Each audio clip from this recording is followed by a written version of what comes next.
ইরানের ইয়াজদ শহরের এক শান্ত বসতবাড়ির ১৩ মিটার গভীরেই লুকিয়েছিল মার্কিন আধিপত্যের শেষ ঘাতক। পেন্টাগনের অত্যন্ত শক্তিশালী বাংকার বাস্টার বোমা যখন পারস্যের মাটিতে আছড়ে পড়েও বিস্ফোরিত হতে ব্যর্থ হল, তখনই হয়তো সময় এসেছে ওয়াশিংটনের সামরিক প্রযুক্তির দেউলিয়া হওয়ার।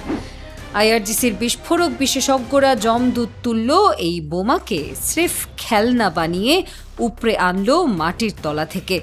ইয়াজদ প্রদেশের উপগভর্নর ইসমাইল দেহস্তানির সাম্প্রতিক ঘোষণায় এখন থমথমে পুরো মধ্যপ্রাচ্য। মার্কিন ইসরায়েলি আগ্রাসনের সময় ইয়াজদের একটি আবাসিক এলাকায় আছড়ে পড়েছিল শক্তিশালী GBU-39 বাংকার বাস্টার বোমা। অবিশ্বাস্যভাবে এটি মাটির ১৩ মিটার গভীরে ঢুকে গিয়েও বিস্ফোরিত হয়নি। আইআরজিসি এবং পুলিশ বাহিনীর এক রুদ্ধশ্বাস অভিযানে কোনো ক্ষয়ক্ষতি ছাড়াই এই জ্যান্ত মারণাস্ত্রটিকে নিষ্ক্রিয় করে নিরাপদ স্থানে সরিয়ে নেওয়া হয়েছে। পেন্টাগন যে অস্ত্র দিয়ে ইরানের ভূগর্ভস্থ ঘাঁটি ধ্বংসের স্বপ্ন দেখছিল, সেই অস্ত্রই এখন তেহরানের দখলে।